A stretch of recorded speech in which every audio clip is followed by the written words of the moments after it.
ce qu'on sent depuis 1 an maintenant, c'est un vrai retour au modèle pub qui s'illustre. Alors, l'arrivée de la pub sur Netflix, l'arrivée de la pub annoncée sur Disney, on sent que advertising is back in the game.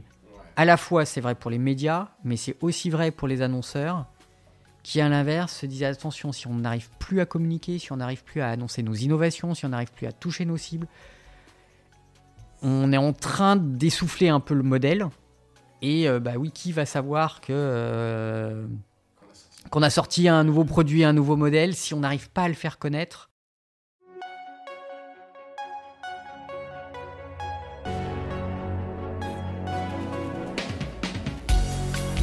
Bienvenue dans Mediarama, le podcast du futur des médias. Je suis François Desfossés et chaque semaine, je rencontre des entrepreneurs, des têtes penseuses et des experts de la galaxie média. Ce podcast est proposé par Cosa Vostra, agence de conseil tech et créative. Retrouvez-nous sur cosavostra.com.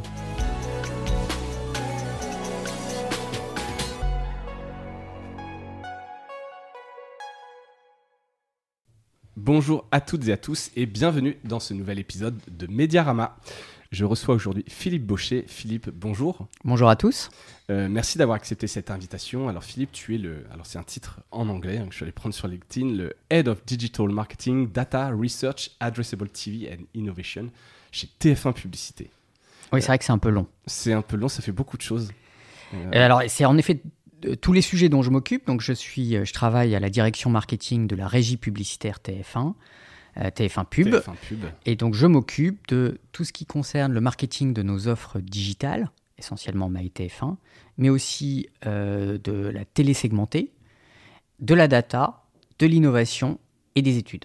Donc, ça fait effectivement beaucoup de choses qu'on voit bien. Je fais souvent une petite carte d'identité. Donc là, on va dire de TF1 Publicité, hein, puisque c'est là que tu agis. TF1 Publicité, qu'est-ce que ça recouvre ?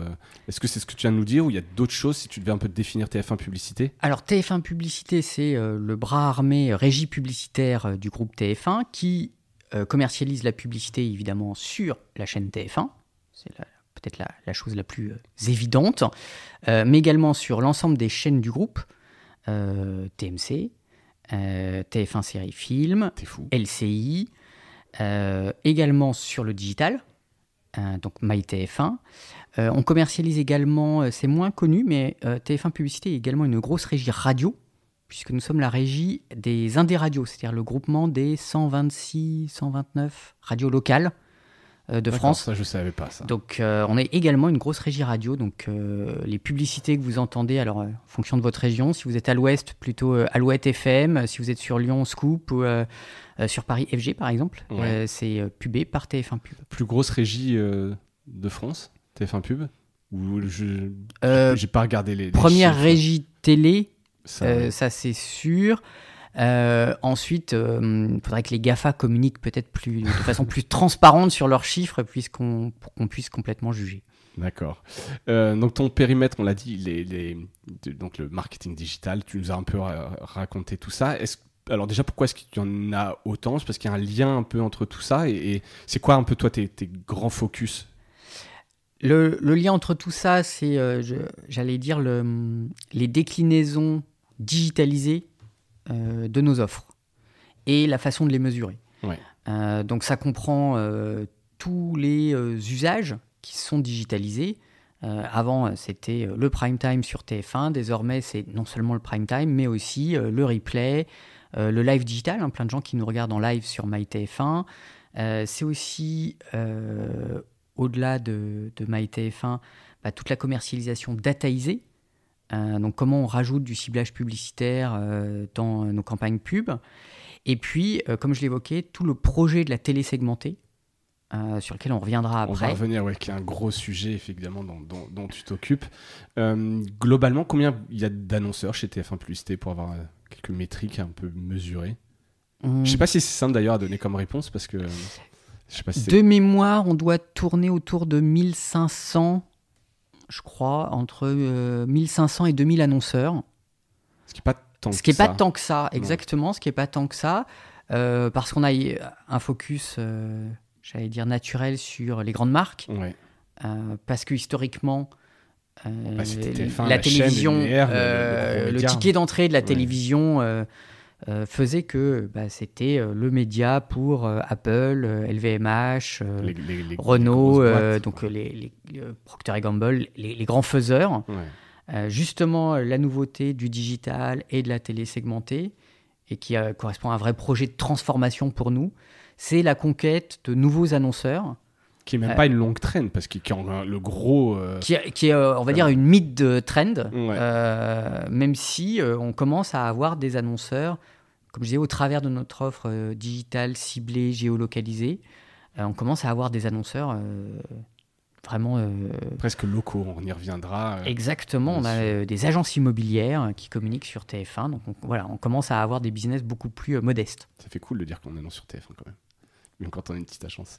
Et très macro, les tendances, parce que donc TF1 est foncièrement une société qui est sur du gratuit, donc modèle publicitaire. C'est quoi les grandes tendances ? Alors, plusieurs tendances plus ou moins contradictoires. La première tendance, elle n'est pas très favorable, c'est la tension sur la macroéconomie. On le sent bien, évidemment beaucoup de rendez-vous avec nos clients et nos annonceurs, on sent que les temps sont durs et on sent que la fin 2022 est compliquée, que 2023 est très incertain. Donc ça... Et j'allais dire, malheureusement, on n'y peut pas grand-chose entre l'inflation, la guerre en Ukraine, les difficultés sur les matières premières, les conflits entre les fabricants et les grandes surfaces, sur les marges. Bon, tout ça annonce un modèle publicitaire conjoncturellement un peu challengé. On sait que la pub, elle suit l'économie. Hein, directement. Quand il y a une crise, c'est forcément un budget qu'on peut couper. À l'inverse, quand il y a une reprise, c'est le premier budget qu'on va pouvoir réactiver. Ça, j'allais dire, première tendance. À l'inverse, c'est pour ça que je parlais un peu de contradiction, on sent, j'allais dire, un retour du modèle pub. Il y a encore peut-être 2 ans, quand on allait parler publicité, on avait certains annonceurs qui nous disaient « Mais est-ce que c'est pas... est-ce que le vrai nouveau gros modèle, c'est pas uniquement le payant ?» Oui, l'abonnement. Est-ce qu'on voit aussi dans les médias, il y a une espèce de dire c'est le Graal. Exactement. Et ce qu'on sent, j'allais dire depuis 1 an maintenant, c'est un vrai retour au modèle pub. Donc, qui s'illustre notamment qui par s'illustre, Netflix, l'arrivée de la pub sur Netflix, l'arrivée de la pub sur annoncée Disney sur Disney. On sent que, j'allais dire, advertising is back in the game. Ouais. À la fois, c'est vrai pour les médias, mais c'est aussi vrai pour les annonceurs qui, à l'inverse, se disent attention, si on n'arrive plus à communiquer, si on n'arrive plus à annoncer nos innovations, si on n'arrive plus à toucher nos cibles, on est en train d'essouffler un peu le modèle. Et oui, qui va savoir que qu'on a sorti, un nouveau produit, un nouveau modèle, si on n'arrive pas à le faire connaître. Et ça, c'est pas que lié au fait qu'il y ait la crise et que les gens se disent je fais attention à mes dépenses, etc. C'était presque avant la crise. Non, c'était avant la crise. C'est plutôt, je pense, une nécessité en fait pour les annonceurs d'aller communiquer sur leur marque. Ouais. Si à un moment donné toute l'attention est prise par des services payants sans pub. Exactement. Moi, je suis annonceur, j'ai des innovations à faire valoir. J'ai besoin de défendre ma marque. Ouais. Là, on le voit. On parlait des tensions sur l'inflation. Ça crée forcément des réflexes vers plutôt les marques distributeurs moins chères que les marques. Si j'ai pas communiqué sur ma valeur de marque et mon image et tout ce que je veux faire passer au travers de mes produits, je suis mort. Le risque à la première crise de voir mes clients aller choisir le produit moins cher distributeur, c'est un vrai sujet. Et en plus, dans un marché d'innovation. Oui. Donc, il faut aller pousser des nouveaux produits, il faut aller défendre son image de marque, il faut aller expliquer ce qu'on fait en termes de RSE, on en parlera, et d'image. Si je fais pas de pub, c'est difficile d'aller faire passer tout ça. Oui, Donc, quelque part, ouais, marché compliqué, mais retour quelque part en grâce du modèle publicitaire. Oui, j'en suis convaincu. J'allais dire même presque d'autant plus convaincu. C'est pour ça que je dis ça date d'avant la crise. C'est aussi des réflexions d'annonceurs, par exemple, par rapport à la digitalisation post-Covid et au e-commerce. Je suis dans l'univers du food, le e-commerce où je vais acheter par exemple sur du Drive ou me faire livrer mes courses. Je prends tout le temps la même liste. Comment faire savoir que j'ai lancé un nouveau produit, nouveau yaourt, nouveau biscuit. Il faut, plus ça se digitalise, presque plus il faut communiquer. Ouais. Et c'est un fondement en fait presque du marché. C'est vrai que si tu fais pas la promotion de ton produit quelque part, tu peux pas le vendre. Donc on avait un peu oublié peut-être les fondamentaux. Je pense qu'en tout cas, et notamment je pense post-crise Covid, ça a été ou à l'inverse, pendant la crise Covid, les marques ont été très très frileuses. Ouais. Je pense qu'il y a eu une prise de conscience en fait, on a besoin d'être on air. Oui, exactement. Donc ça, c'est intéressant. C'est un peu contradictoire, mais pourtant, c'est la réalité du marché. Alors, en espérant que la crise soit juste conjoncturelle et puis que tout ça reparte à la hausse, évidemment. Quels sont les KPI que vous suivez sur la pub ? Alors, c'est une question volontairement très large et j'aimerais juste qu'on aborde là-dessus entre ce que vous suivez historiquement sur le linéaire, ce que vous suivez maintenant sur le digital, comment vous réconciliez tout ça ? Quels sont les KPI que toi tu suis qui sont vraiment les plus importants dans votre business ? Alors, déjà, il y a deux grandes familles de KPI. D'un côté, tous les KPI médias. Donc, c'est si je suis en télé, combien de GRP j'ai diffusé, voilà, quel est exactement historique. Le KPI historique du média télé, quelle couverture, donc combien de pourcentage de la cible que je voulais toucher j'ai réussi à atteindre, et l'optimisation de cette couverture. Première grande famille de KPI. Déjà, première limite, ils sont très télé, et dès qu'on bascule sur une partie digitale, vidéo, alors que pourtant c'est potentiellement le même spot. Même média. Et là déjà, beaucoup plus compliqué, parce que d'un côté j'ai des GRP, de l'autre je vais avoir des impressions, et d'un côté j'ai un coût GRP, et de l'autre côté je vais avoir du CPM. Donc là on voit déjà une première complexité. Et puis l'autre famille de KPI suivie par nous, et encore plus par nos annonceurs, c'est tout ce qui va tourner autour de la mesure d'efficacité. Et là, il y a un énorme sujet là-dessus. Alors, je dis ça un peu volontairement, mais est-ce que la pub sur le digital est bien mesurée ? Alors, la pub sur le digital, elle est, j'allais dire, mieux mesurée, mais elle a encore beaucoup de chemin à parcourir. C'est-à-dire que le souci de la pub sur le digital, c'est à la fois, c'est très foisonnant et ça manque de standardisation, d'harmonisation.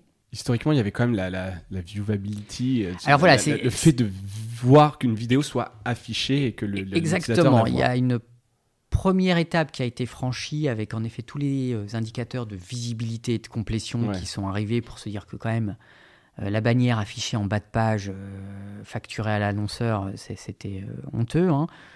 Et ça, des pratiques de marché qui ont perduré pendant longtemps. Un peu Far West. Donc ça s'est un peu assaini. Mais il y a encore beaucoup de chemin à faire.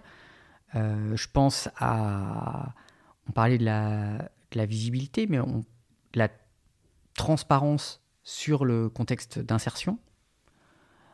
Voilà. Et ça, c'est pas des standards de mesure. Parce exactement. Aujourd'hui, il n'y a pas de standard encore là-dessus. C'est plutôt des annonceurs qui vont être plus ou moins vigilants. Je prends un exemple.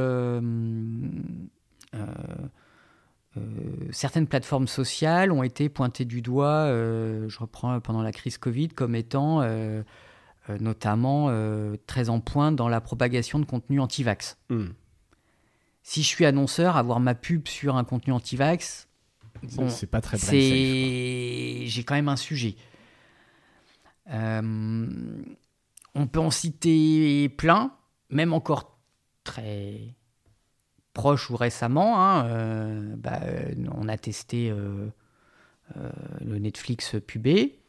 Bon, par exemple, sur une série comme Dahmer, qui est pas pour tous les âges et qui n'est pas typiquement un programme familial. Bon, j'ai une pub au milieu pour du crédit responsable. Bon, au milieu de scènes potentiellement assez hard. Ouais, t'es l'annonceur. Voilà. C'est une question de contexte. De contexte et de respect du contexte, de brand safety, brand suitability. Ça, là-dessus, il y a encore énormément de chemin à parcourir. Parce qu'il n'y a pas de scoring là-dessus. Enfin, ce que je veux dire, c'est que tu peux en parler, mais c'est juste subjectif. Est-ce que l'agence qui va t'acheter ta campagne te croit? Exactement, et ça dépend, je pense aussi, des convictions côté annonceur. On a des annonceurs, certaines grandes marques, Apple, LVMH par exemple, vont être ultra vigilants et précis sur les contextes, y compris, je veux dire, chez TF1 où pour le coup tout est brand safe, il n'y a pas de sujet. C'est clair. Mais ils sont très précis sur les contextes où ils pensent que leur marque a du sens et à l'inverse des contextes sur lesquels ils ne veulent pas être présents. Donc ça, c'est la brand safety, c'est une des dimensions. Mais après, il y a aussi entre avoir une pub qui s'affiche dans un petit coin et avoir une pub plein écran, enfin avoir une pub ou 10 pubs qui s'affichent plein écran, et je ne ferai pas de naming là-dessus. Non, il y a des en effet différentes. Encore plein de sujets sur l'assainissement de la pub digitale. Tu en as parlé, le nombre de formats par page, c'est un vrai sujet. La taille des formats, puisqu'en fait, l'astuce trouvée pour maximiser la visibilité, ça a été de diminuer les formats, de les rendre sticky. Avec des ratios hyper et bas. de trouver des façons de faire de l'autoplay en vidéo. Enfin, il y a eu 1000 pratiques qui ont émergé pour à la fois optimiser le KPI de visibilité, puisque celui-là, il remontait dans les outils, en dégradant plein d'autres. Un autre exemple aussi, est-ce qu'il y a du son, est-ce qu'il n'y en a pas?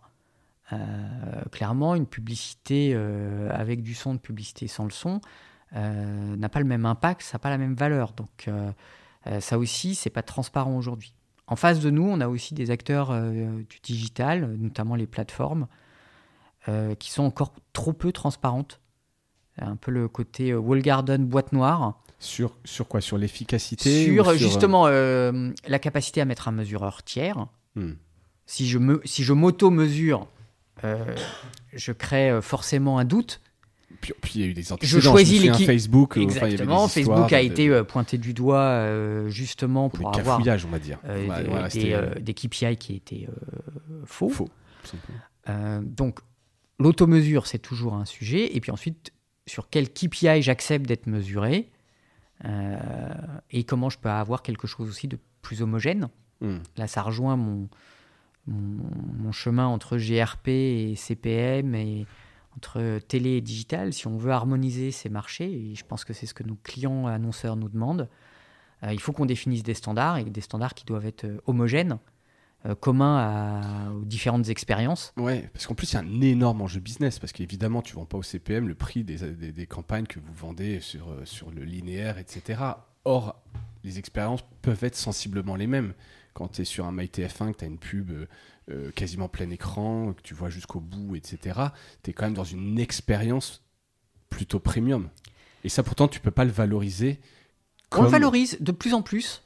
Je pense que notamment peut-être les grandes marques ont été, notamment les anglo-saxons, ont été assez vite en pointe justement pour mettre bout à bout tout ce que nous, on essaye de valoriser en termes d'expérience publicitaire. Le plus souvent en plein écran, son on par défaut, pas de skip de la pub. J'entends que c'est formidable les pubs skippées, mais c'est le modèle là-dessus. C'est le modèle. J'allais dire, ça dépend de ton contrat de lecture. Nous, le contrat de lecture, par exemple, c'est que tu vas pouvoir revoir tout ton Koh-Lanta que tu n'as pas pu voir la semaine d'avant en live. C'est une émission qui va durer plus d'1h30. En effet, c'est gratuit. La contrepartie, c'est la publicité. Le modèle économique, il est clair, et le contrat de lecture vis-à-vis de l'utilisateur, je pense qu'il est super clair. Ouais. Je suis sur une plateforme sociale et j'ai dans mon feed une vidéo qui peut m'intéresser ou pas. C'est pas le même contrat de lecture. C'est pas du tout absurde que frustration, effectivement. Et c'est pas absurde qu'il y ait de la pub skippable sur ces environnements-là. Ouais. C'est une c'est question juste- pour toi de contrat de lecture, quoi. Exactement. De ce que tu as à offrir et de si tu as Exactement. été clair là-dessus. La longueur du contenu. Et d'ailleurs, on le voit bien, pareil, je refais pour prendre des exemples dans l'actualité. Netflix, il n'y a rien de skippable. Non. Je pense qu'ils sont, j'allais dire comme nous, voilà, quand on a un contenu long, le modèle économique associé au contenu long, C'est une pub longue. c'est une pub longue et non skippable. Tant qu'elle est en plus ciblée et puis une belle créa. Simplement. Bah, c'est, là aussi, c'est des discussions qu'on a beaucoup avec les annonceurs. Moi, je reste convaincu que, en effet, une belle créa, potentiellement un peu plus longue, qui raconte une histoire, elle fait plus le job pour une marque que un format 6 secondes très bourrin, achète mon produit. Après, c'est une question de budget. Pas que, je pense que c'est aussi une question de choix créatif. Alors c'est sûr qu'il y a une question de budget, mais c'est aussi la perception que la créa doit d'abord valoriser ta marque et ton branding, et qu'ensuite tu travailleras le suite. L'efficacité de la transfo. Exactement, la transfo et ton funnel de transformation. Et en fait, vous n'êtes pas dans cette transformation, l'attribution, c'est plus de la notoriété, c'est exposer la marque à la bonne audience, quelque chose d'un peu plus quali. C'est un peu ça votre postulat. Pas que, parce que la réalité, et on le mesure très précisément, alors comme je dis, j'ai aussi la partie mesure d'efficacité dans mon périmètre, donc le branding, ça fait vendre. Et de plus en plus, on sait le mesurer. Même dans un environnement cookie-less. Exactement, de plus en plus, on le sait le mesurer. Alors, en revanche, par d'autres méthodes de mesure, notamment tout ce qui est... Les bons vieux sondages. Alors, maintenant, je pense que la vraie bonne pratique, c'est tout ce qui est les MMM, donc les Marketing Mix Modeling. Alors, qu'est-ce que c'est ? Ça se développe de plus en plus. Là encore, c'est plutôt l'apanage des grandes marques et des grands annonceurs. C'est la mise en modèle de tes investissements médias sur des périodes longues, 3 ans, et tu mets en face tout ce que tu as fait en médias, éventuellement des critères externes qui ont pu influencer vacances, météo, crise sanitaire. Exactement, Ouais, tu mets tout sur un modèle et tu regardes finalement quels sont les leviers qui ont le plus été favorables pour tes ventes et quelles sont les bons synergies entre les leviers. Et ça, c'est en train d'émerger et de plus en plus, là, ça devient un vrai sujet pour les annonceurs. Ça répond toujours à l'éternelle question de quelle est la réelle efficacité de mon budget marketing. Ouais, ce qui est toujours la première question. Qui est toujours la première question que doit se poser un si responsable €1, média. Quel va être mon retour sur investissement Et ces modèles-là permettent de plus en plus de mettre tout sur la table, mon search, ma télé, mon digital, ma vidéo, mon social, combiné à des effets de promo que j'ai pu faire éventuellement dans certains magasins ou d'autres critères. Je mets tout dans un gros modèle et je regarde les enseignements. Et là-dessus, pour l'instant, dans tous les modèles sur lesquels on a pu travailler et avec les plus grandes marques, le branding, ça fait vendre. Ouais. Mais encore une fois, on revient en base, hein, mais c'est intéressant de le voir. Est-ce que c'est dans ce cadre-là, donc vous avez fait un partenariat avec Casino Alors, parce que donc là, l'idée, si j'ai bien compris, mais peut-être tu pourrais l'expliquer mieux que moi, c'est donc un partenariat où vous partagez des données, et donc être capable de savoir concrètement si quelqu'un qui a regardé un programme est allé acheter en magasin. C'est peut-être pas si simple que ça. Si, il y a 2 volets dans le partenariat. Donc c'est le partenaire, c'est Infinity. Infinity, c'est une structure qui regroupe la gestion de la data pour à la fois Casino, mais aussi, et donc tout le groupe Casino, donc Casino, Géant, Monoprix, ouais. Mais aussi Intermarché. Et donc ils sont regroupés dans cette structure Infinity. Et en effet, l'accord qu'on a avec eux, il a 2 volets. Et un premier volet data ciblage. Donc, évidemment, tout cela sous réserve de consentement. Oui, bien sûr. Pour qui rappeler, est évidemment ça ne fonctionne que le prérequis de, côté, de toute forme de consentement. ciblage et de mesure. Donc, en premier lieu, un consentement. Une capacité à analyser, définir des segments sur la base des tickets de caisse et de drive, issus donc de l'ensemble de ces enseignes. Donc, c'est 17 millions de porteurs de cartes en France qui sont gérés par Infinity. Donc, je vous prends un exemple. Un use case pour expliquer un peu. Exemple type, mais précieux. Si vous êtes un acteur du pet food, donc aliments pour chiens, chats et autres, la réalité, c'est que faire d'une publicité mass média, c'est moins efficace parce que le problème, c'est que. Tu t'adresses qu'à un pourcentage. Exactement. Ta cible est forcément restreinte par rapport à une cible France entière. Donc, cette data issue d'étiquettes caisse, donc je sais que c'est quelqu'un qui achète déjà des croquettes pour chat ou des éléments pour chat. Évidemment, si je suis acteur du pet food, là, je suis 100% efficace quand je cible mes pubs.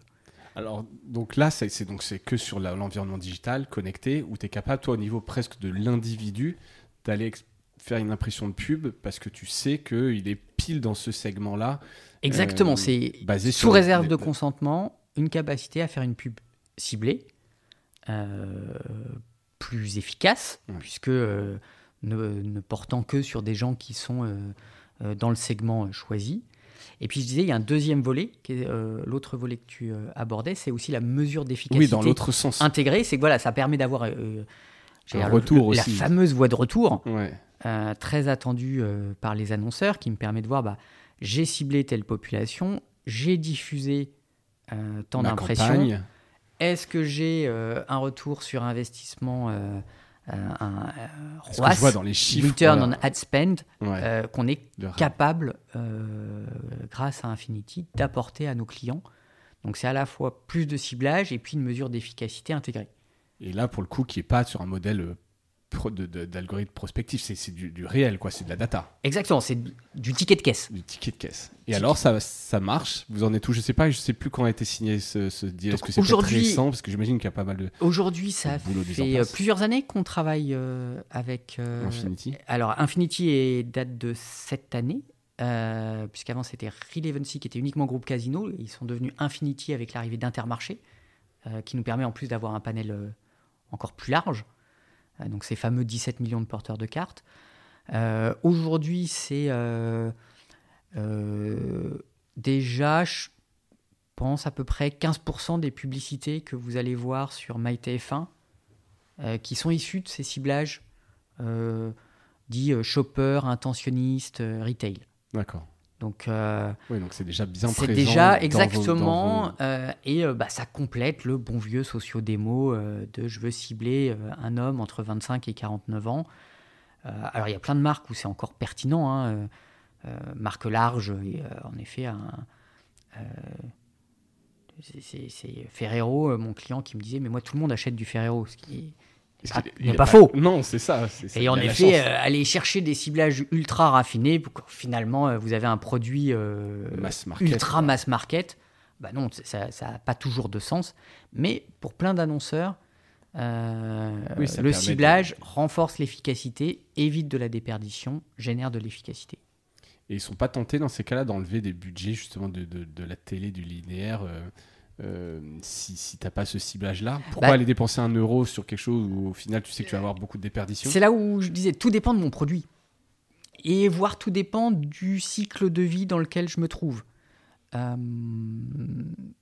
vous prends un exemple.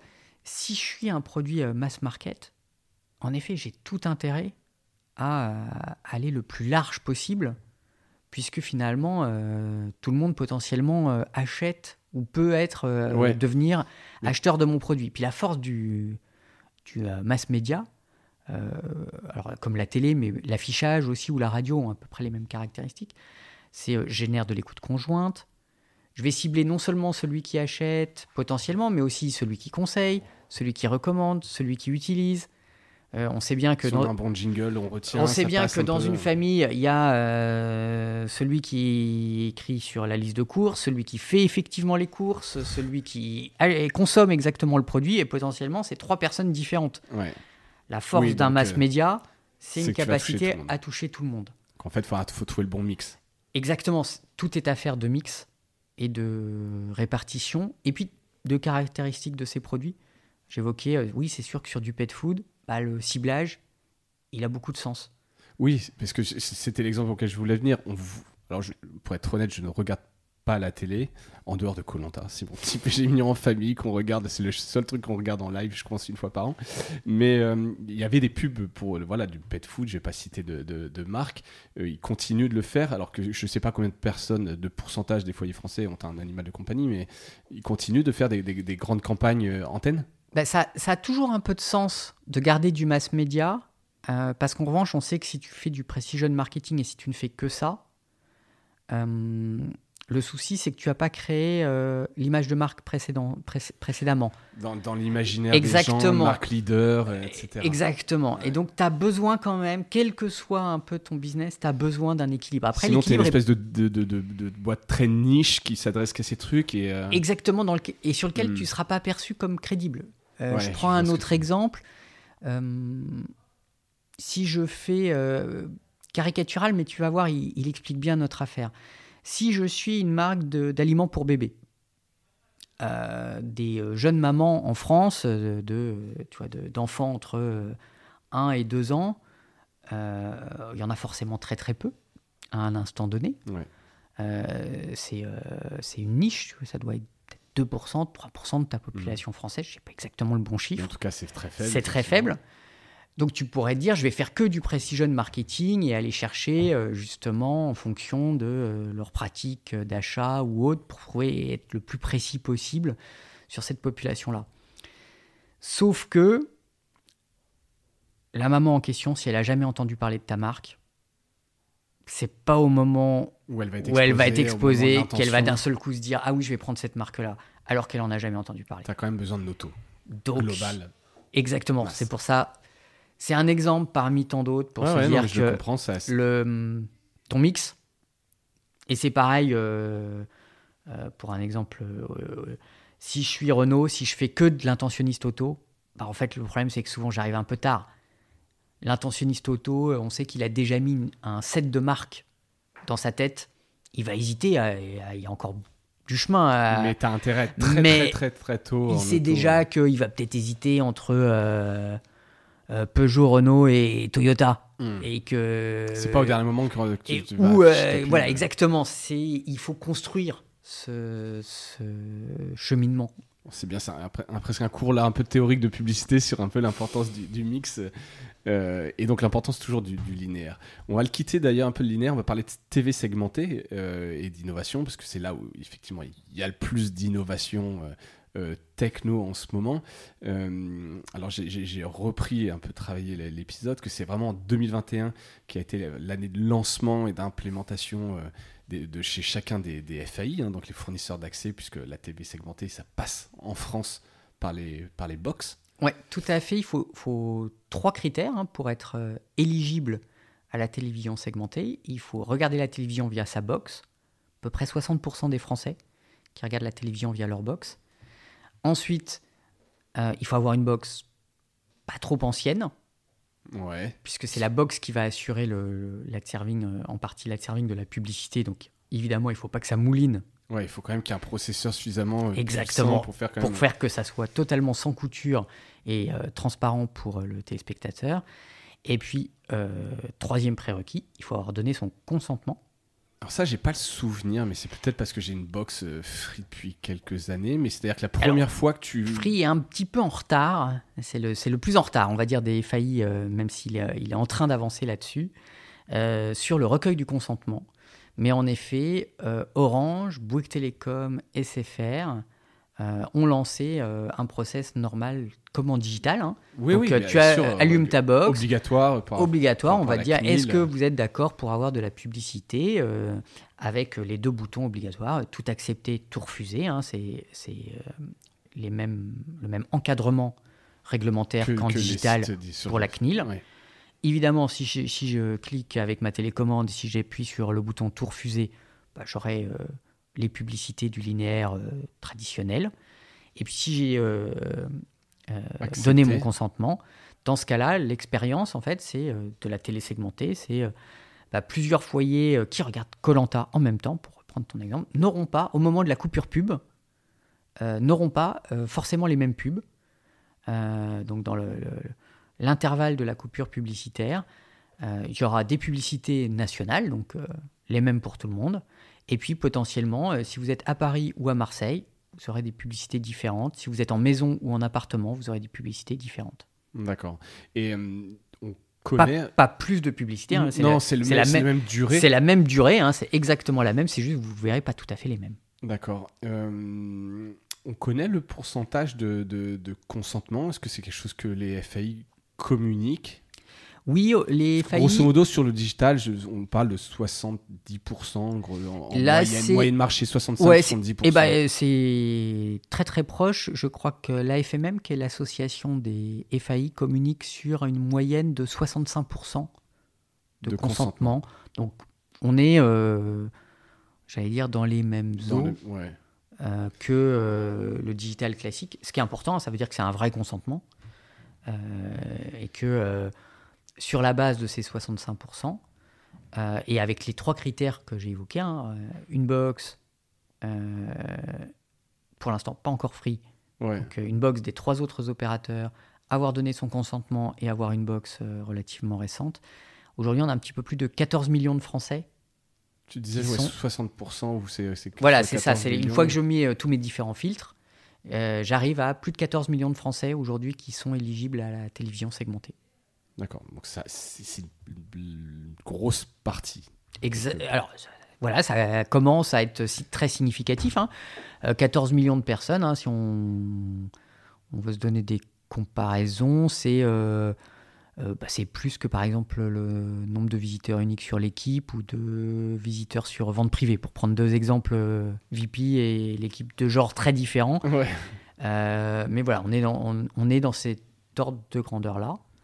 Et sur ces 14 millions de Français, on peut diffuser sur la télévision linéaire, grâce aux données des fournisseurs d'accès Internet, des publicités vidéo ciblées. D'accord. Alors, je reviens sur Free, non pas pour mais je crois n'avoir jamais... Donc, eux, il n'y a pas de consentement, donc c'est-à-dire qu'il n'y a pas de publicité. Exactement. D'accord. Free... Ça reste les pubs nationales. Exactement. Ils sont en train de déployer la solution technique. Donc là, c'est juste un problème technique. Oui. Il y a des gros enjeux techniques parce qu'en fait, ils ne fonctionnent pas tous de la même façon.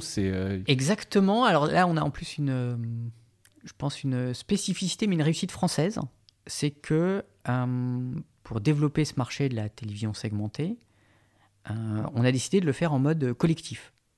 Une fois n'est pas coutume. Et voilà, on pourrait dire pour une fois, mais en tout cas sur cette fois-ci, donc on a collectivement donc tous les fournisseurs d'accès Internet, donc Free, Bouygues Télécom, SFR, Orange et toutes les régies télé, M6, TF1, Canal, France Télévisions, Altice, ont collectivement écrit le protocole technique de fonctionnement de la télévision segmentée, avec une idée directrice que si on voulait faire décoller ce marché en France, il fallait le standardiser et le normer. Oui, sinon pour les annonceurs, c'est un enfer.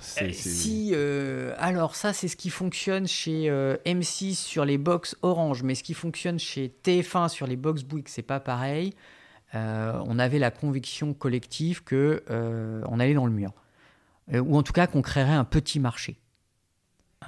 Donc on a fait cet effort collégial. Exactement, collectif. Ça n'a pas été simple parce que on le sait, déjà les FAI ne s'entendent pas toujours très bien entre eux. Non, nous, entre chaînes télé, c'est pas toujours simple non plus.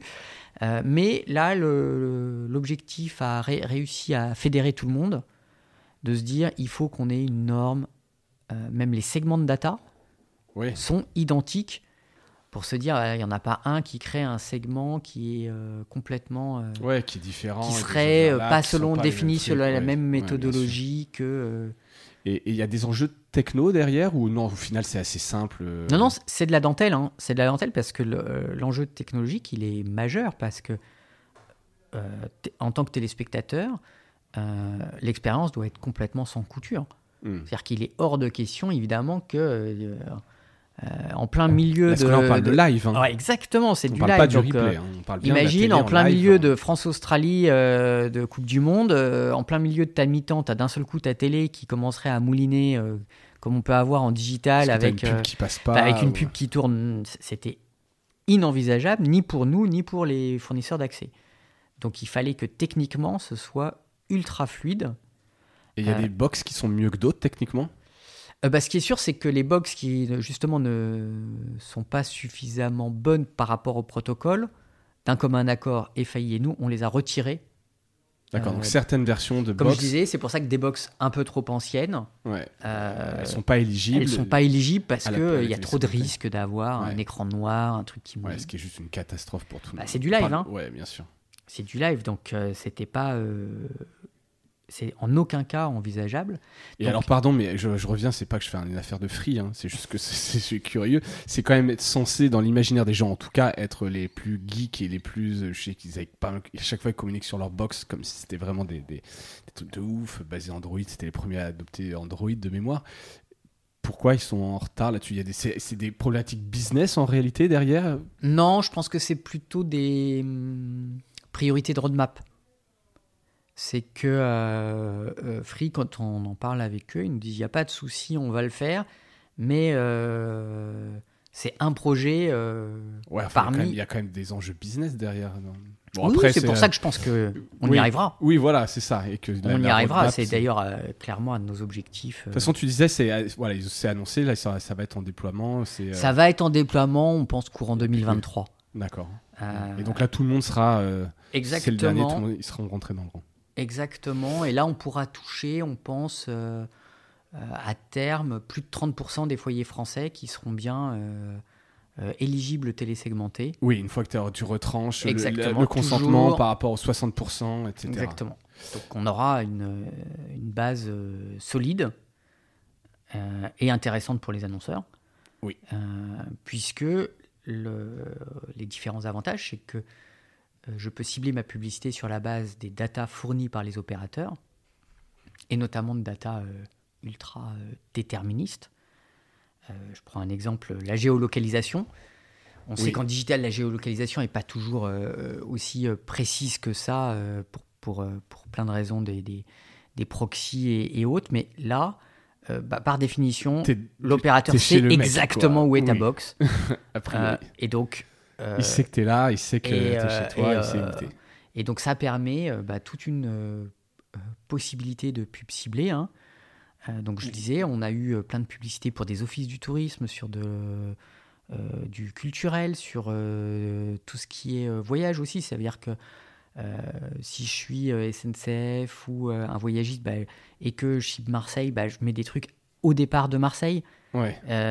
Ça paraît bête, mais c'est une évidence dans l'efficacité publicitaire. Tu fais pas la pub pour Marseille, pour les mecs de Marseille, mais par contre, au départ de Marseille...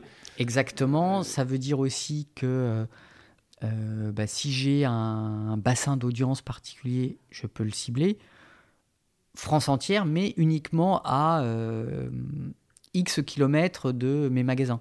Et à quelle échelle vous descendez? Parce que donc là, tu t'adresses à des annonceurs plus petits, puisque potentiellement, tu peux cibler géolocalisation. Les deux, c'est ça qui a été une des surprises.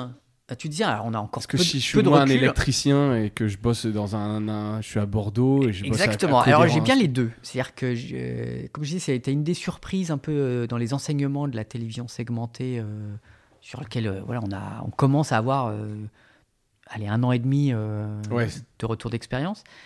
C'est qu'aujourd'hui, mon chiffre d'affaires télésegmenté, il est fait à 50-50, c'est-à-dire 50% avec des grands annonceurs, mais qui peuvent néanmoins avoir des problématiques locales. Donc qui splitent leur campagne de ciblage data, avec du ciblage. Soit du local, soit de la data, et 50% de petits annonceurs. Des nouveaux annonceurs. Pour beaucoup, des annonceurs qui n'avaient jamais fait de télé auparavant. Je te prends 2 exemples. Je peux avoir un Renault qui veut communiquer sur les voitures électriques uniquement dans certaines zones, uniquement selon certains critères, avec des impacts sur sa créa, parce que en fonction des régions, il n'y a pas forcément toujours la même prime. Et donc, l'avantage de communiquer en local, c'est que je peux mettre le montant exact de la prime. Un exemple. Et puis, de l'autre côté, avoir une agence immobilière de Paris 15e qui veut communiquer sur 3-4 arrondissements, on va dire, qui vont aller au 7e, 14e et peut-être 16e, et qui veut être uniquement sur ne diffuser sur l'ensemble de nos chaînes, mais uniquement sur des personnes qui habitent ces arrondissements. Il y a un ticket d'entrée minimum? Parce que alors je sais pas quel était le ticket d'entrée de la télé. Le gros avantage de la télé linéaire, segmentée, historiquement, et là maintenant, à combien il a été abaissé? Parce que c'est... là aujourd'hui, on a des campagnes qui peuvent descendre à 2000 euros. D'accord. Donc peux tu es faire sur de TF1 l'ultra ou ciblé, sur nos chaînes à partir de 2000 euros. de 2000 euros.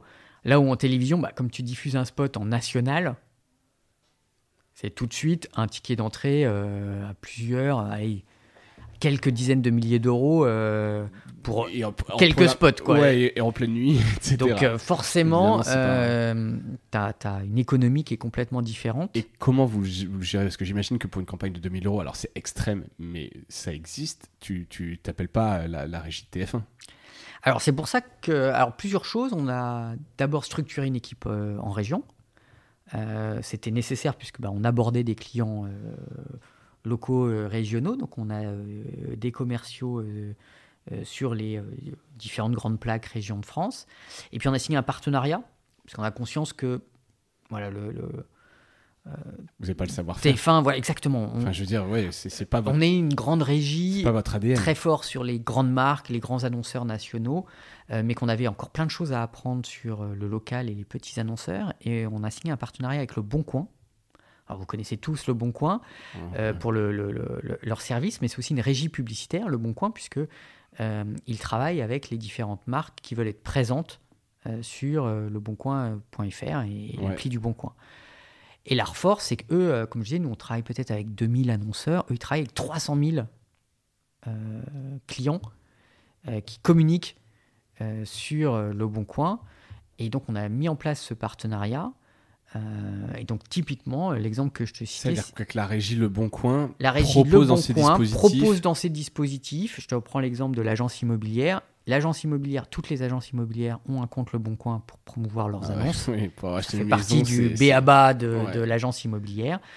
Les équipes du Bon Coin en local, en call center, en effet, c'est des modes de vente qui sont complètement différents, vont aborder l'agence, lui dire tu peux faire remonter tes annonces sur Le Bon Coin dans la partie location 15e arrondissement. Et tu sais quoi, tu peux aussi faire de la télé. Pareil, uniquement sur ta zone de chalandise définie. Si tu veux, ça c'est un service qu'on propose TF1, on te fait le spot. Puisque la force qu'on a, c'est qu'on est aussi producteur. Donc, oui, avec TF1 Factory. Avec TF1 Factory, on fait le spot. Donc vous pouvez aller en région, faire filmer. On fait la plupart des... Et c'est pas des spots comme on voyait un peu à l'ancienne, tu sais, les salons de coiffure. Alors voilà, c'était justement un petit peu pour ça qu'on s'est dit c'était pas mal qu'on fasse nous-mêmes les spots. Alors après, des fois, on a des chouettes surprises. Hein. Ouais, j'imagine, mais tu dois aussi avoir un peu de... Mais on préfère... Vous n'imposez pas. Je peux arriver avec un film... Non, tout à fait, tu peux... Kitsch de mon salon de coiffure. Kitsch, dès lors qu'il respecte toute la réglementation et qu'il n'est pas, j'allais dire vraiment qualitativement mauvais. Ouais. Non, il n'y a pas de souci. On a eu des exemples, pour te citer un exemple rigolo, on a eu un concessionnaire automobile. Voilà, alors là, typiquement, des gens qu'on n'avait pas du tout. Ouais, que vous ne touchiez clients pas, TF1, sûr. on connaissait évidemment Renault, Volkswagen, Toyota, mais alors des concessionnaires, ça c'était nouveau. Du sud de la France qui nous dit mais moi je veux diffuser, mais vous inquiétez pas, j'ai une super créa, vous allez voir ce que vous allez voir. Donc quand il nous a envoyé le fichier, on était tremblant à l'ouvrir, à se dire mais qu'est-ce que ça va être et en fait sa créa elle était démente. Je pense que c'était un passionné. Il a fait un truc avec des drones. Il a filmé son garage, les corniches du sud de la France avec des images magnifiques. Hyper léché. Il a fait un film qui est franchement était au top, splendide. Vous auriez pas avec filmé des très très belles images. Ouais, et donc top. on était là. Donc des bonnes surprises aussi. Ok. Et il s'est fait plaisir à le diffuser sur TF1. Donc, Non, mais c'est segmenté, c'est top. Est-ce que, donc j'ai évidemment encore plein de questions, est-ce que vous avez des retours des utilisateurs sur ce genre de pub? Est-ce que vous faites des panels Oui, moi, j'en ai jamais vu. Donc, alors, exactement, on a commencé à faire des premiers retours utilisateurs. Exactement, le premier point, c'était évidemment s'assurer qu'il n'y ait eu aucun pain technique. C'est un point très important de s'assurer que c'était complètement fluide. Et ça, là-dessus, on a eu tous les éléments de réassurance pour se dire qu'en effet, côté téléspectateur, il n'y avait aucun impact négatif d'expérience. Ensuite, ce qui est intéressant, c'était on a déroulé un questionnaire sur quelques milliers de Français, de savoir ce qu'ils attendaient de ces publicités segmentées. Et c'est intéressant de voir, ça rejoint une tendance de fond, mais il y a une grosse volonté de local, en fait. On en parle beaucoup à ce micro, tu vois, dans les news, dans les médias. Et en effet, la première attente des gens, c'est de l'info et du service sur ce qui se passe autour de moi. Et en effet, ça donne une publicité qui a probablement une dimension peut-être plus servicielle. Oui. Parce que elle va te dire que y a une ouverture d'un nouveau magasin de telle chaîne et en effet, c'est dans ta ville, dans ta région, que tel magasin sera ouvert ce dimanche, qu'il y a une journée portes ouvertes chez machin chose, que c'est le bon moment pour réserver tes billets de train au départ de Lyon, etc., etc., etc. Donc, ça donne une publicité un peu... plus servicielle, plus servicielle, exactement. Je pense qu'il y a cette dimension-là qu'on va pouvoir apporter. Et alors j'ai plein de questions dessus. J'aurais un petit peu en arrière, si tu veux bien, sur les partages de données entre les FAI et vous. C'est quoi le modèle économique? Parce que eux ont accès à ces données, c'est leurs données. Vous passez par eux, c'est quoi? Il y a un partage de revenus de la campagne? Évidemment, vous payez un fee mensuel pour avoir accès à la data. Il y a évidemment une négociation business, donc je ne pourrais rien dire, mais logiquement, les FAI sont rémunérés et c'est normal puisqu'en fait, ils apportent à la fois leur box et leur capacité à stitcher la publicité, remplacer un spot par un autre. Et puis en effet, comme tu l'as dit, ils apportent la data. Comme je dis, on a essayé de normer, harmoniser les définitions de segments en se disant il faut que le même segment, il s'appelle pareil entre Orange, SFR, Bouygues Télécom et qu'il soit méthodologiquement homogène. C'était aussi une grosse demande des annonceurs et des agences pour les raisons de simplicité, de productivité, pour pouvoir faire un brief multi-régie. Donc aujourd'hui, on a à peu près une centaine de segments. Commun à tous. Commun à tous.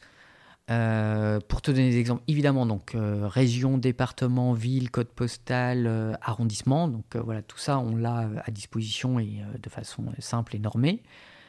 Ensuite, on va pouvoir travailler un autre segment qui a beaucoup de succès chez nos annonceurs, qui sont les petits consommateurs télé. D'accord. Puisque je rejoins cette fois-ci les KPI qu'on évoquait tout à l'heure. Un des KPI clés pour les annonceurs, c'est sa couverture. Est-ce que j'ai touché un peu toutes les personnes que je voulais toucher, ou le maximum de personnes que je voulais toucher dans ma cible? La télévision linéaire, elle fait quand même très bien le boulot. Il y a 30 millions de Français tous les jours devant la télé. Donc, il y a une capacité de couverture qui cogne et qui permet facilement de faire connaître ton produit au plus grand nombre. Néanmoins, on le sait bien, la durée d'écoute de la télévision, elle s'effrite, elle baisse, et que donc par conséquent, j'ai une population, t'en parlais, qui va regarder la télévision une fois par semaine, 2 fois par semaine. Comment je vais toucher, m'assurer que moi, annonceur, j'ai bien aussi diffusé ma pub auprès de cette population-là? L'avantage qu'on a avec les box, c'est qu'on a une donnée déterministe. Je suis capable de dire... telle personne... Alors, on ne descend pas à la box. Segment, mais... Exactement, on va dire, je te propose de diffuser ta publicité sur des gens qui regardent la télévision en moyenne entre 1 à 2 fois par semaine. Et là, à ce moment-là, tu diffuses la publicité chez ces populations-là. Et elle a plus de valeur. Elle a évidemment plus de valeur parce que ce sont des gens difficiles à toucher. Ouais. Ça rejoint ce qu'on se disait, si ça se trouve, ils sont sur des offres souvent payantes dans leur consommation média. Donc tu as cette fenêtre-là. Donc pour l'annonceur, être capable de l'identifier, quel que soit le programme qu'il regarde, puisqu'au bout du compte, là, c'est plus tant une question de programme qu'une question de... c'est une personne dont je sais qu'elle va être difficile à toucher. Et là, cette fois-ci, j'ai une donnée archi-déterministe et un consentement qui me permettent de le faire. Ouais, donc ça vaut de l'or, effectivement. Je reviens à ma question à laquelle tu n'as pas vraiment répondu, donc pas sur les montants, mais le modèle avec les FAI, c'est un abonnement ou est-ce que c'est un partage de revenus sur les campagnes? Alors ça, je ne pourrais pas te dévoiler même le schéma, même le modèle. Non, là, je ne pourrais pas aller plus loin, mais comme je te disais, évidemment, et c'est normal, Ça les paraît tout à fait FAI normal sont ils fournissent la sont techno, nos partenaires. ils fournissent les infrastructures, ils ont Exactement, la data. ce sont nos C'est partenaires. du gagnant-gagnant. Et ça, enfin, j'allais dire ça se passe bien. Oui, je voyais que vous avez fait 159 campagnes segmentées en 2021. Alors, Ouais, et là, sur rien que le premier semestre 2022, 2022, on était à plus de 400 campagnes, je crois. d'accord, donc Donc ça décolle vraiment. ça décolle vraiment. Et la question un peu techno derrière, c'est vous poussez d'une plateforme vers toutes les box. C'est une espèce de seamless Exactement. maintenant. Ouais, c'est du digital au sens ad serving du Ad terme. serving, ouais. Donc on utilise notre ad server, voire même désormais on l'a déployé en programmatique. Donc ça veut dire que si je suis un trading desk, une agence média, je me connecte à mon DSP, The Trade Desk, Xander, je peux programmer une campagne télésegmentée. Donc c'est vraiment du digital de bout en bout, Ouais, c'est un cool. volume d'impression, un ciblage, un CPM, et je vais diffuser ma campagne. Et si je suis en programmatique, en temps réel dans ma console, je vois le nombre d'impressions diffusées. Ouais, ça peut être vraiment du self-serve. C'est exactement, c'est à la force de la digitalisation, et je peux caper mon budget selon ton exactement, budget que selon mes moyens. Si je veux mettre 5 000 euros ou 150 t'as 000, cramé en une soirée ou sur un mois. exactement, tu capes, je capte complètement mon budget de façon et certaine. Je ne sais pas par rapport aux métriques, mais forcément, donc c'est cette pub segmentée qui est affichée, elle se fait à la place d'une pub linéaire nationale. C'est les mêmes coûts. Enfin, en tout cas, c'est le même chiffre d'affaires. Est-ce que ça vient phagocyter? Est-ce que c'est... Alors, Comment est-ce que vous mesurez non, tu as ce raison. risque? Très bonne question que tu penses bien. Première question Oui, que nous ont posée forcément, nos clients. Et là aussi, on a joué collectif. C'est-à-dire qu'on a décidé tous ensemble de définir un standard et une mesure pour pouvoir s'assurer que potentiellement l'annonceur national à qui j'ai retiré un bout de sa campagne, un peu d'inventaire. ce soit mesuré et que ce soit Défalqué. exactement de potentiellement sa campagne.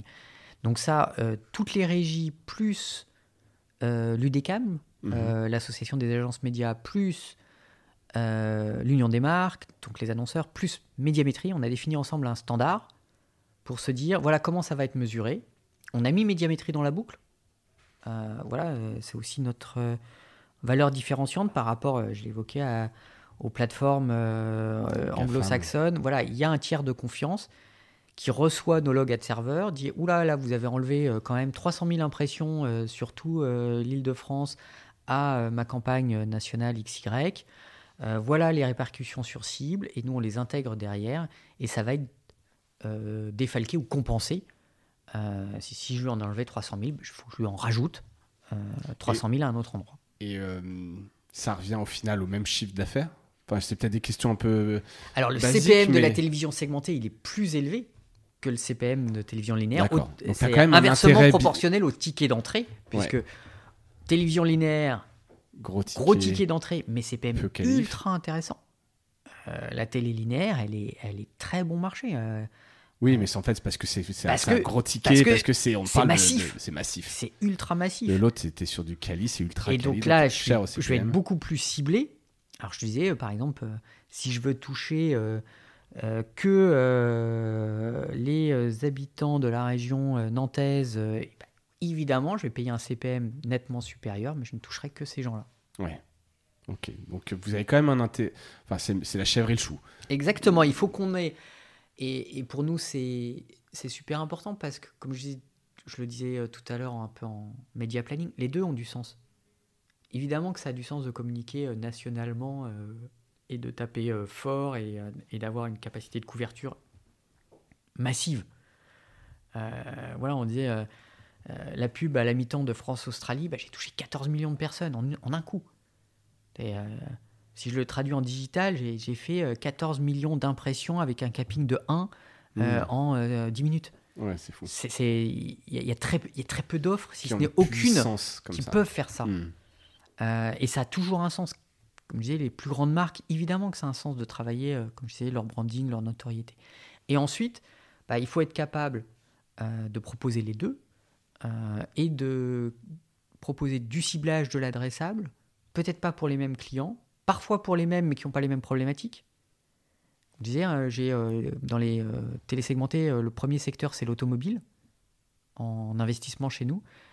Ils communiquent de façon différente. Ils vont communiquer sur leur journée portes ouvertes. Ouais, il y a plein de choses à faire. Ils vont cibler leurs concessions. Comme je disais, ils vont parler de la prime électrique. Ils vont vouloir cibler des gens qui sont en maison. Puisque l'autre, je disais, on a une centaine de segments. On a aussi tous les segments autour de la typologie d'habitat. Parce que le FAI, quand il a installé la fibre chez toi, t'as dû lui dire, est-ce que je suis en maison, est-ce que je suis en appartement? Bien sûr, t'as pas le choix. Parfois même si je suis propriétaire, locataire. Le nombre de personnes dans le foyer. Exactement, voilà. Enfin, donc très loin. Ce sont des informations dont ils disposent et qui peuvent être mis au service du ciblage publicitaire. Très clair. Et en termes d'offres et de demandes, vous avez, parce que là tu parles de plein d'annonceurs potentiels, ces gens viennent vous voir, vous pouvez, il y a plus d'offres que de demandes. Comment est-ce que vous arrivez aujourd'hui à... Aujourd'hui, on était encore dans un... Et c'est pas fini, parce que comme tu le disais, on n'a pas encore free, on est encore dans un effet d'initialisation. On commence à arriver petit à petit au bout de ce chemin-là, mais en effet, 2022, ça a été la vraie accélération, parce que on commençait à avoir 3 FAI. Pendant un temps, les fournisseurs d'accès Internet, par exemple, nous avaient demandé de ne pas décrocher pendant le prime time, parce qu'ils avaient peur que les réseaux ne tiennent pas. Et ils voulaient mettre en place un système pour pouvoir s'assurer que le réseau soit évidemment... Il ne s'agit pas d'effondrer le réseau. Donc ça, on l'a mis en place, mais maintenant le prime time aussi est décrochable. Donc on est encore dans un phénomène d'initialisation, mais de plus en plus d'annonceurs. Aujourd'hui, je dois avoir presque 260 annonceurs, 250 annonceurs actifs en télésegmenté. Donc oui, ça y est, c'est parti. Il y a un énorme potentiel. Ouais, c'est parti. Et comme je disais, ça va de L'Oréal à l'agence immobilière Vaugirard, quoi. C'est fou ça. C'est bien, ça fait des gros viviers, en tout cas des relais de croissance et de nouveaux annonceurs, et éviter d'être sur un pool trop petit d'annonceurs. Bien sûr, ça demande un peu de changement de culture, d'organisation. C'est forcément une grosse transformation pour nous, puisque autant on savait et on sait très bien gérer les grands annonceurs, autant les petits, c'était un sujet complètement nouveau, donc il fallait passer par des partenariats avec le Bon Coin. Et évidemment automatiser toute la chaîne de traitement, puisque quand c'est un petit ticket, il faut que ça soit... au plus proche du self-serve, ou en tout cas largement automatisé. D'où l'intérêt aussi du programmatique. Exactement. C'est là où il y a un peu de... Enfin, il y a souvent du sens, mais là, encore plus là-dessus. Je voulais... parce que je vois si le temps qui passe, mais en même temps, c'est des sujets intéressants. En matière d'environnement, d'impact carbone, je le disais, une stat, 75% des Français remettent en cause la sincérité des engagements des entreprises. Tu vois, c'est une espèce de défiance par rapport à la pub. On le sent bien, tu vois, dans la société, il y a beaucoup de greenwashing, il y a beaucoup de choses qui changent même dans les médias. Il y a eu la charte de l'écologie qui a été lancée. Alors j'ai vu que vous aviez lancé une fresque de la pub.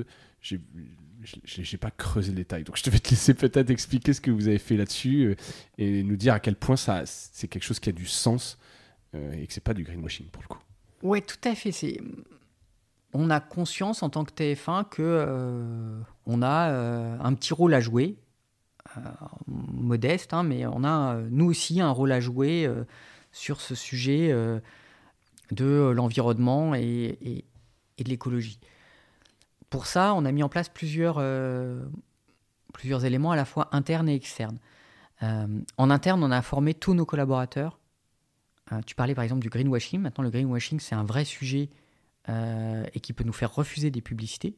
C'est arrivé C'est arrivé qu'on ait mis en garde en disant attention, nous on pense que vous allez, parce que c'est pas nous qui allons TF1 qui serions-nous pour juger, mais en revanche je dis attention, vous savez maintenant le greenwashing c'est mal perçu, un critère, ouais. Non mais c'est même un critère objectif qui peut faire, parce que les publicités en télévision elles sont vérifiées, qui peut vous faire refuser votre créa. Donc ça c'était le premier élément, c'était que nous on soit formés aux engagements climat et tout ça. Donc ça c'était et puis on a des contraintes dans les créas, Par exemple, vous avez dû voir depuis plusieurs mois. Toutes les créas automobiles, vous avez vous savez, la petite vignette avec le score environnemental qui s'affiche ABCD avec des couleurs.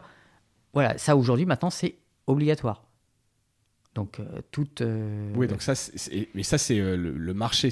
Exactement, ça, c'est le marché. Mais voilà, nous, on est diffuseur. Et en tant que diffuseur, toutes nos équipes doivent être formées. Ouais. Ensuite, on a en effet été un peu plus loin en créant un fonds, Ecofunding, comme on l'a appelé, qui vise à sensibiliser sur les labels.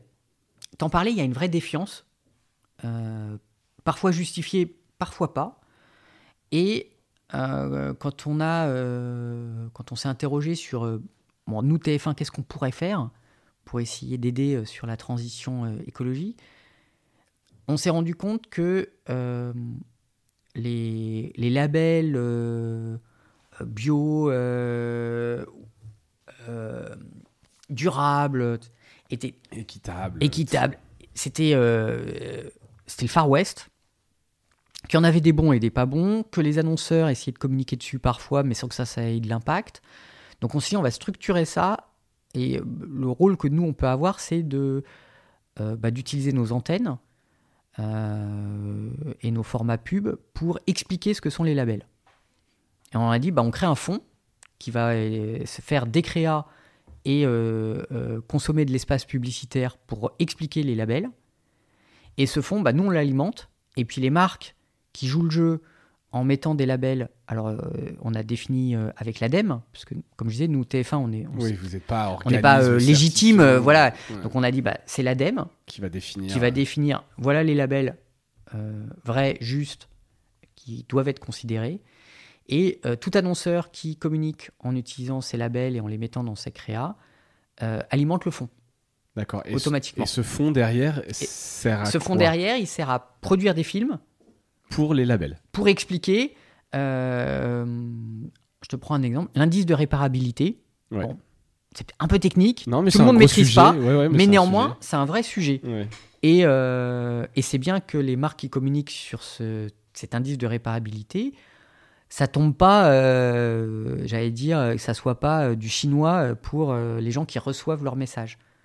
Donc voilà, c'est typiquement le rôle qu'un TF1 peut avoir, qui est de dire, notre rôle, on est une antenne, donc on sensibilise. Alors on sensibilise aussi au travers de tous les sujets qu'on peut faire sur l'environnement dans nos JT, hein. Mais côté pub, oui, là, c'est plutôt en tout cas l'engagement. L'engagement pub, c'est de dire, il y a des annonceurs qui jouent le jeu, il y a des labels qui sont qualitatifs, mais peut-être pas toujours bien compris. Notre rôle, c'est de les accompagner remercier, sur cette pédagogie. Trouver une mécanique vertueuse pour les annonceurs qui jouent le jeu de ces labels, et de faire des créas qui expliquent avec nos stars de l'antenne, Evelyne Delia, Denis Moignard, qui expliquent le label machin chose, voilà ce qu'il fait, voilà en quoi il est intéressant, voilà pourquoi il est important demain. Et ça, c'est des publicités. On a déjà diffusé 3 vagues. D'accord. Et on va en diffuser encore d'autres. J'avais vu aussi un petit truc sympa qui était de mettre un peu un jingle pour mettre en avant des pubs. Exactement, on fait un peu... Je trouvais ça malin en termes de pub, tu vois, ce truc de... Exactement, d'aller...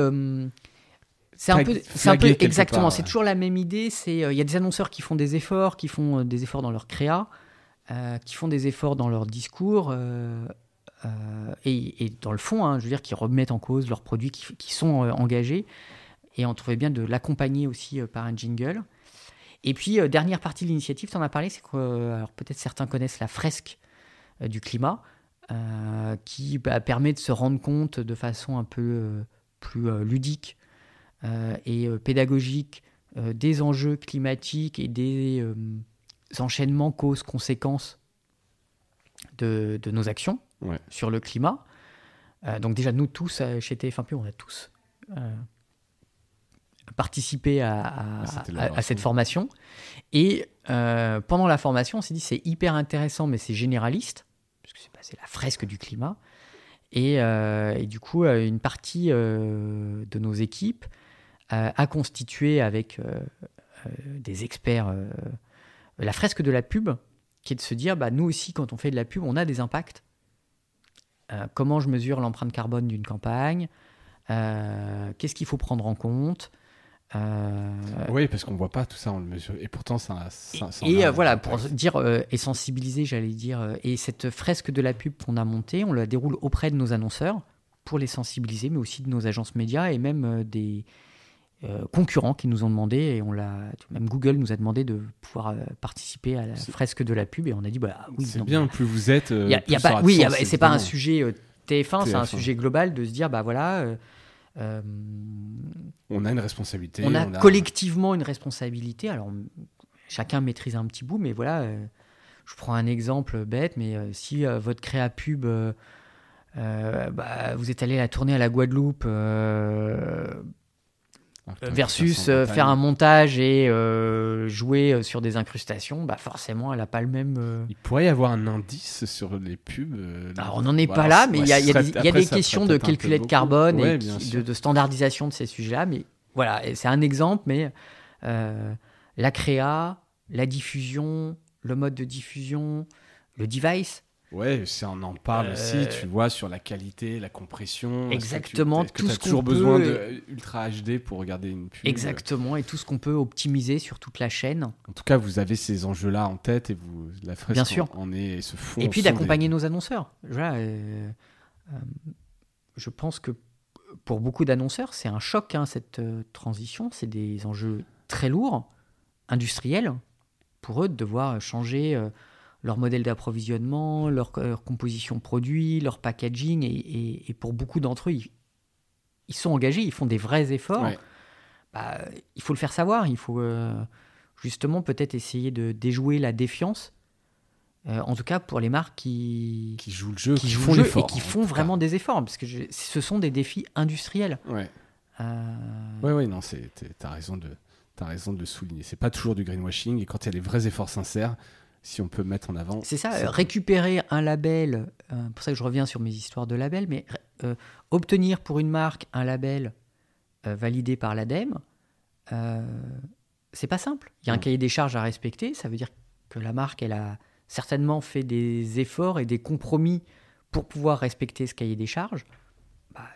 Il faut qu'on l'aide à le faire savoir, et qu'on explique que ce label-là, il est important, voilà pourquoi il est important, et ça, c'est notre rôle d'antenne, et c'est vraiment quelque chose qu'on peut faire et qu'on sait faire. Bon, écoute, je mettrai un lien vers la fresque que les gens puissent voir, et le fond. J'ai une dernière salle de questions avant que je ne te libère. Je voulais quand même parler un peu on n'a pas énormément parlé de MyTF1, la concurrence. Tu l'as parlé un peu rapidement. Tu vois, il y a l'offre Netflix qui évolue, Disney, etc. Qu'est-ce que vous allez mettre en avant pour vous distinguer, pour émerger dans cette guerre des plateformes entre la SVOD, la VOD, etc. Il y a évidemment cette news qui est tombée, que vous sortez de Salto, c'est public maintenant, la fusion n'a pas eu lieu, donc bel enjeu là-dessus. C'est quoi un peu ta vision, toi, je pense du futur de MyTF1 ?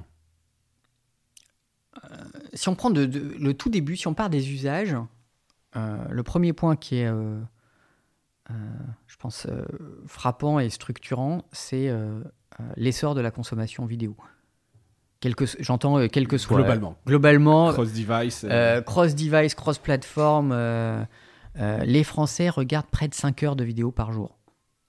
Source Médiamétrie. C'est hallucinant quand tu prends un peu de... Donc 5 heures de vidéo par jour. Dans ces 5 heures, il y a pratiquement 3 heures de télé. Attention, on a tout notre marketing personnel et autoprojectif. Donc, sur les 5 heures, la part du lion, elle reste la télé, mais désormais, elle est évidemment plus seule, puisque tu as la télé, tu as le replay, tu as évidemment YouTube, Netflix, TikTok, Twitch. Tu as une somme de consommation vidéo, et c'est comme ça que tu arrives à 5 heures par jour. La vidéo, c'est devenu, je pense, de très loin le premier loisir des Français. Et donc la chance qu'on a, nous, TF1 Pub, c'est que on est au milieu de ce loisir des Français ultra privilégiés par les utilisateurs. Ensuite, évidemment, la télévision linéaire, elle doit se transformer, et elle a largement commencé. Le premier point, c'était MyTF1, et en effet, MyTF1 aujourd'hui, c'est, pareil, chiffre Médiamétrie, 29 millions de Français qui vont sur MyTF1 chaque mois. Par mois. Ouais, chaque mois, 29 millions de Français qui y accèdent, PC, mobile, tablette, box opérateur. Quand tu dis 29, c'est pas cumulé, c'est dédupliqué. dédupliqué. Dédupliqué, 29 millions de Français qui sont passés Donc au moins une personne fois, sur deux passe sur MyTF1. pratiquement, regarde, et passé au moins sur MyTF1. Ce qui est cohérent, alors sur MyTF1, il faut se créer un compte. On a 27 millions de comptes MyTF1. Oui, parce que c'est obligatoire. Exactement, c'est-à-dire que si tu veux regarder le but de Giroud, on va pas t'embêter, tu n'as pas besoin de te créer un compte sur un extrait. Si en revanche tu veux regarder le replay complet de Quotidien, donc l'intégrale, là on va te demander de créer un compte. On a 27 millions de comptes, alors voilà, bon, on n'est pas Gmail ou Facebook, mais néanmoins, on a à la fois une capacité d'attractivité sur nos contenus, et puis une capacité de fidélisation et de CRM et de data au travers de ces comptes TF1. Et là, par contre, l'étape d'après... La data, je reviens juste une seconde. Vous avez une data qui est fine, comme les FAI dont on parlait tout à l'heure, ou est-ce qu'on parle juste de log tu as un mail, tu as un genre éventuellement, et tu arrives à travailler cette data? Alors, on n'embête pas trop quand même nos utilisateurs. C'est une adresse mail...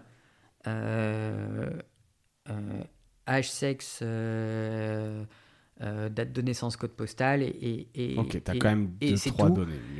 Et ensuite, ça va être beaucoup. En revanche, on va travailler sur cette base-là, notamment sur les adresses mail, sous réserve de consentement toujours, pour matcher, comme je disais, avec les cartes de fidélité d'acteurs du retail. Qui viennent enrichir cette donnée. Exactement, qui vont venir enrichir ma donnée, puisque... voilà, tout TF1 que je suis, il y a plein d'infos que je n'ai pas et j'ai besoin de partenaires pour aller chercher une data complémentaire. Nous, là-dessus, comme j'ai la vraie grosse prochaine étape, c'est de sortir du replay pour aller vers le streaming. Qu'est-ce que ça veut dire? Ça veut dire que... Et donc la VOD dans la mode TF1. Exactement, ça veut dire, évidemment, sur MyTF1, tu trouveras toujours le... replay de Quotidien, Koh-Lanta, de la Starac, de toutes tes émissions favorites, gratuitement. C'est important dans notre promesse. Mais de plus en plus, on y rajoute des émissions, des séries, des films qui ne sont pas du tout diffusés à l'antenne. Donc un vrai service de streaming. Exactement. Et ça, on l'a enrichi depuis 1 an. Ça a vraiment décollé depuis 1 an. Et là, encore à la rentrée, on a rajouté encore notamment le cinéma, qui a près de 100 films. C'est 100%. Ça, les gens le savent que c'est... Alors, on le met en place, mais oui, de plus en plus. Mais typiquement, si vous allez sur MyTF1, vous pouvez voir toutes les saisons de Mad Men en intégralité. C'est gratuit, avec de la pub. Et évidemment, Mad Men est une série qui n'est pas TF1, qu'on n'a jamais diffusée. Pareil avec The Shield, pareil avec Weeds, pareil avec un grand nombre de séries qu'on est allé chercher dans des catalogues. Acquisition de droits. Exactement. En se disant, la force qu'on a, c'est nos 29 millions d'utilisateurs. Peut-être qu'ils sont venus, comme toi, ponctuellement pour revoir une émission qu'ils avaient envie de voir. Mais comment tu les fais rester, comment tu les fais consommer. On peut leur promettre d'autres contenus avec, comme je disais, toujours la gratuité, qui est important, et la qualité de ce qu'on a signé. Donc, évidemment, on va s'appuyer sur des catalogues de séries, de films. Mais ça nous permet aussi de prendre plus de risques. On a signé par exemple plein de catalogues de mangas. Ça cartonne. Ouais, je parlais de Naruto, mais tu l'as pas exactement, connu, Naruto, ça cartonne sur MyTF1. On a signé plein de mangas. Il n'y a pas vraiment beaucoup de place pour du manga sur la chaîne TF1, mais c'est pas pour autant qu'on va on regrette la grande époque Dorothée. Exactement, depuis Dorothée, il y en a moins. Mais justement, il y en a sur MyTF1 où vous allez retrouver plus d'une vingtaine de titres de manga avec parfois l'intégralité de tous les épisodes. Donc, et la vision, c'est de rester sur du gratuit, parce qu'il y a évidemment eu le lancement de MyTF1 Max avec du payant. C'est de pouvoir proposer les deux. C'est-à-dire que, comme je disais, la promesse de base, ça reste la gratuité. Encore une fois, c'est votre ADN. TF1, c'est notre ADN, c'est gratuit. De la nouvelle direction, on reste quand même sur du gratuit. Exactement. Ça reste, j'allais dire, notre première promesse. C'est du contenu diversifié, professionnel, Un bel écrin. un écrin et un accès gratuit.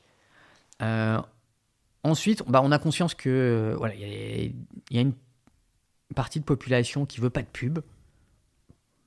Dont acte. Si accessoirement, voilà, vous êtes prêt à payer pour ce contenu-là. En revanche, évidemment, à partir de là, ça nécessite un modèle différent abonnement, et c'était bien qu'on puisse proposer les deux. Donc, en effet, Après, c'est une question de focus aussi dans gratuité, l'offre de ressources. MyTF1, Et une option pour une option sans pub. Alors, ça n'intéressera pas toute la population, hein, c'est tout petit, mais néanmoins, c'est bien de pouvoir le proposer parce que fallait être faut être capable de toucher toutes les populations. C'est là aussi dans l'ADN de TF1, on est fédérateur par nature. S'il y a des gens qui veulent pas de pub, faut être capable de leur proposer le service associé avec le prix associé. On a déjà fait un bon tour. Il me reste une dernière chose à te demander, qui est un peu le gimmick de Mediarama, savoir est-ce que tu as un truc cool à nous recommander. Alors attention, tu n'as pas le droit de me dire telle série sur TF1, MyTF1. Certains le font, mais si tu as autre chose, ou ce que tu veux d'ailleurs, tiens. Un truc cool, en tout cas moi, qui a en gros dans mon agenda, c'est fin novembre, concert de The Cure à Bercy. Et moi, je les ai vus déjà plusieurs fois en concert et ça va être un énorme plaisir. Et pour ceux qui les ont jamais vus, mais c'est fou en concert. C'est fou en concert, précipitez-vous. Robert Smith, il a encore Robert Smith, il a une voix sensationnelle et il a une proximité avec le public qui est dingue et il a des compos fabuleuses. Donc, faut aller chercher, négocier les droits de replay pour passer les concerts exactement, comme ça. Si Arte fait des très belles choses. Un truc, voilà. Fou en expérience. Où est le cool aujourd'hui ? Il est avec Robert Smith, c'est The Cure à Bercy. Merci Philippe pour ton temps. Merci à toi. Pour ta transparence sur la plupart des sujets. Il y a évidemment des choses qui sont confidentielles et on peut le comprendre, mais c'est intéressant de s'être plongé un peu dans TF1 Pub, tous ces enjeux, et puis à suivre un peu l'évolution de ce marché de la TV segmentée. Je sens quand même qu'il y a encore plein d'innovations, plein de choses à faire. Donc on suivra ça de près chez Mediarama. Encore une fois, merci. Et merci à toutes et à tous d'avoir suivi cet épisode. Je vous dis à bientôt. Salut.